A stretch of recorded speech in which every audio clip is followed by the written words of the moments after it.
improve the capabilities of the Russian air forces, including their warplanes and unmanned aerial vehicles. Luhansk and Donetsk explained. The most intense fighting is still going on in the Donbass region of Ukraine, according to Ukrainian President Volodymyr Zelensky, who also declared that as a result of the war, his country will retake this entire region from the Russian army. Zelensky assessed the most recent situation on the front within the context of the conflict between Russia and Ukraine that has been raging for months in the video message he shared.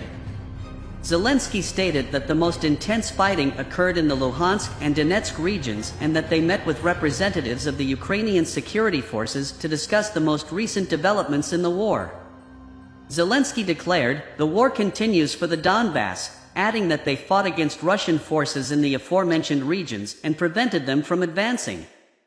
Zelensky stated, "Even though the invaders have now concentrated their greatest efforts on Soledar, the result of this difficult and long war will be the liberation of our entire Donbass," in reference to the Russian forces' attempts to seize the city of Soledar, particularly in the Donetsk region.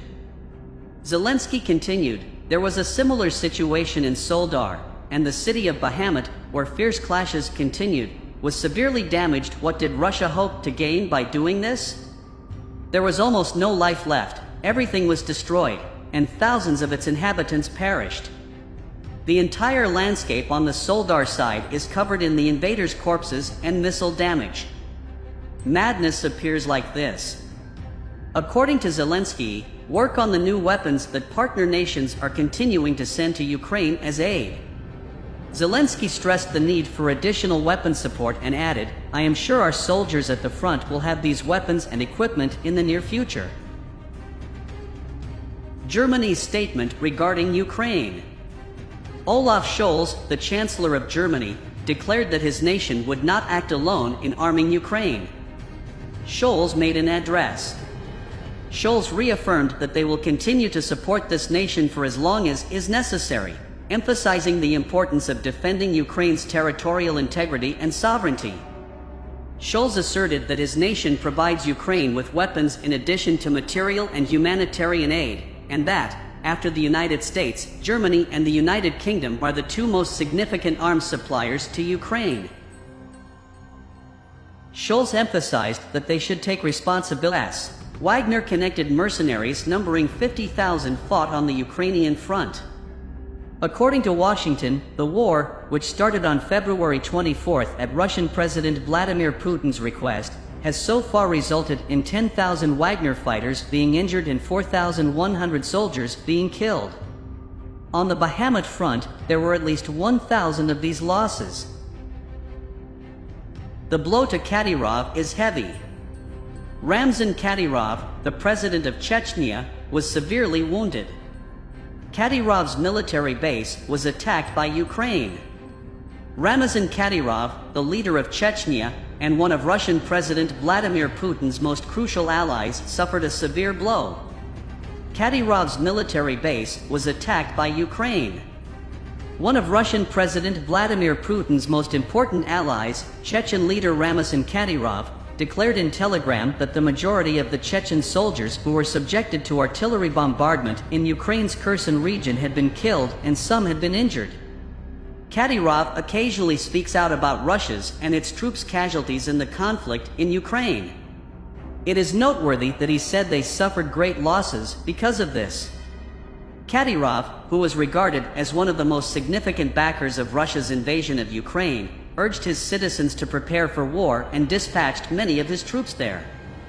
Kadyrov recently asserted that his three sons, Akhmet, 16, Eli, 15, and Adam, 14, were sent to fight on the front lines in Ukraine.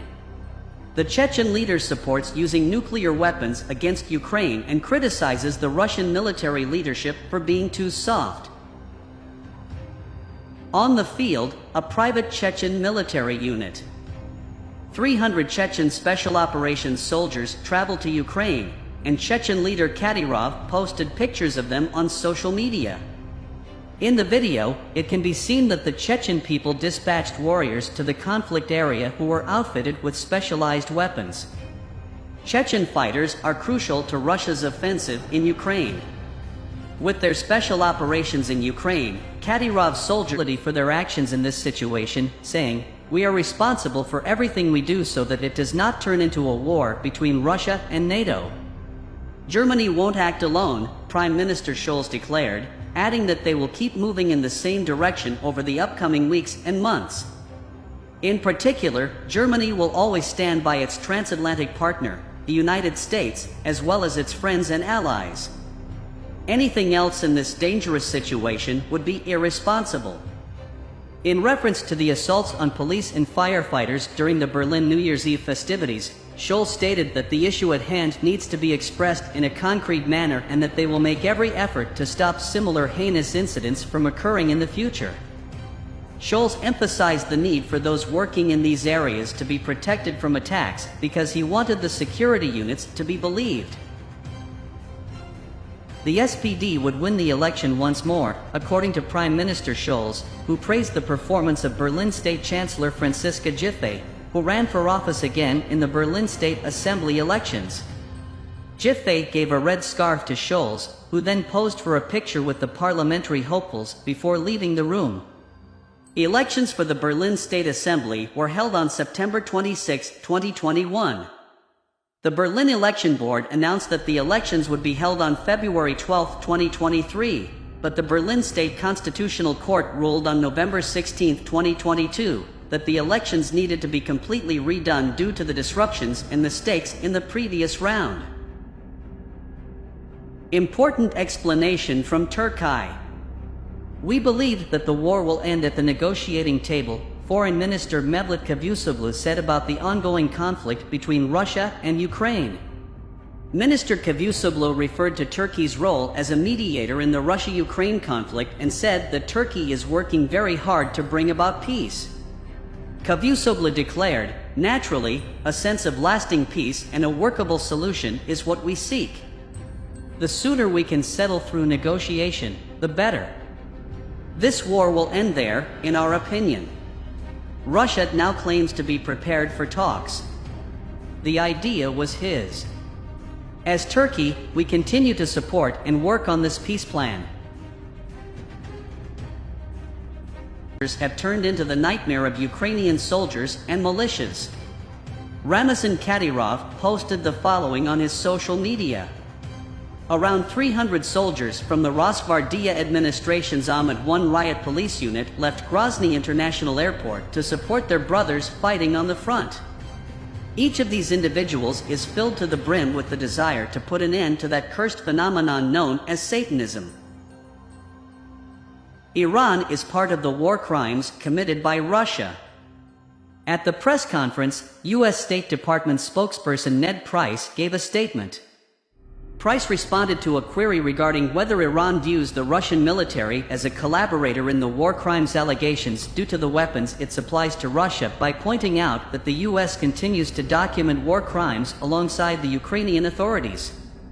"We will hold them accountable as well," the statement reads.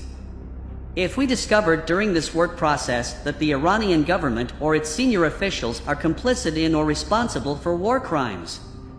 Price said that they concluded that Russia committed war crimes, but they have not yet made an official determination for other foreign countries, despite the fact that it is no secret that Iran supplies weapons to Russia and that the Russian army uses them against civilian infrastructure and civilians every day in Ukraine. Russia's statement on nuclear power. Russian Defense Minister Shoigu stated that the country will keep developing its nuclear triad, which consists of strategic aircraft, intercontinental ballistic missiles, and submarines, adding that the nuclear shield is the main guarantor of our sovereignty and territorial integrity. At the meeting he had with representatives of the Russian Ministry of Defense, Sergei Shoigu analyzed 2023. Shoigu said, "We must constantly analyze our army's operational experience in Ukraine and Syria, and use it to prepare personnel training programs and military equipment procurement plans." He emphasized that their primary objective for this year is to take comprehensive measures to improve the combat capabilities of the Russian army. Shoigu declared that Russia would continue to expand its capability, which he refers to as the nuclear triad, which consists of strategic aircraft, intercontinental ballistic missiles, and submarines. We will keep up our level of combat readiness while continuing to develop the nuclear triad. The primary protector of our independence and territorial integrity is the nuclear shield.